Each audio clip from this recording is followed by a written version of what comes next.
Santos of Potentials.com signing at our channel. Yan, so that's one of our challenge din. Kailangan makarite ulit tayo sa ating blogspot for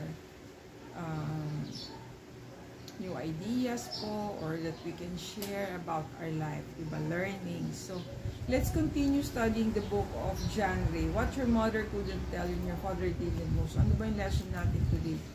So, the last video, we talk about how yung wife niya helped me be successful. So, diniscuss ni Sir John Gray yung how women react to problems. Number one is, she will talk about the problem. So, yun ang lesson natin for today, talking about the problem. So, sabi niya, when yung wife niya talk about the problem, she was careful not to sound critical. So, she was centered and casual in her request. Sabi niya, di ba, I started to feel hungry. Maybe we should stop and have lunch.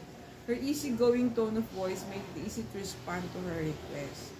Many women, yan, tayo po yan, make the mistake of sounding upset in a way to get a man's attention and let him know that the matter is important. This technique works when dealing with pets and children, but not with men, my friend. Di pala effective sa man natin yan.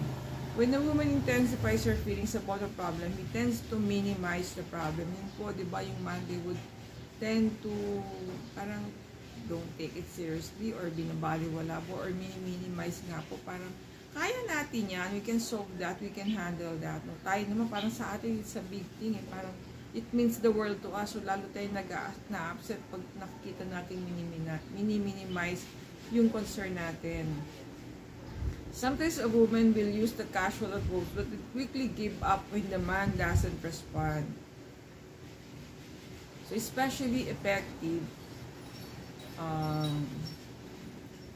for her to persist in asking in a casual way instead of an intense way. Instead of getting his support by magnifying the dilemma, she should magnify her appreciation for her mate for helping solve it. So, yun nga po. Parang, sabi niya, may suggestion nga siya dito. No? So, for example, yung problem nila was gutom na si Miss Pogi, di ba, when they were traveling abroad. So, sabi niya, don't say, we have walked all day and haven't eaten anything. So, medyo galit, di ba? So, sabi niya, ang dapat daw na, do say, I can't wait to eat. Let's look for a restaurant. So, that's the better way down. Another, all this walking just make me hungrier and we still haven't stopped to eat. So, galit pa rin, di ba? Do say, I'm in the mood for soup and a salad. I bet these restaurants are really good. So, yan. Number 3, there is more to a vacation than seeing the sights. We also need to eat. So, galit pa rin, di ba po ba? So, but do say, there are so many restaurants here. I can't wait to eat. So, you can say your wants or your needs in a, sabi nga, ano ba yun, careful but not critical way, or ano ba yan, easygoing tone of voice. So, parang mas ma-appreciate daw tayo kung hindi tayo confrontational or angry or upset when we voice out our concerns. Let's say it in a manner that is easygoing, that is careful and not critical of our partner.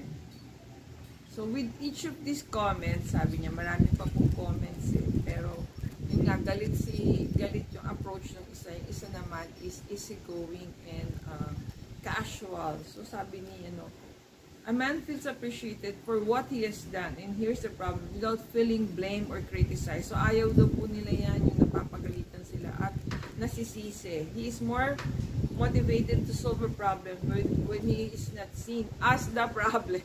So, yan po, parang wag natin consider na yung partner natin or husband is the problem.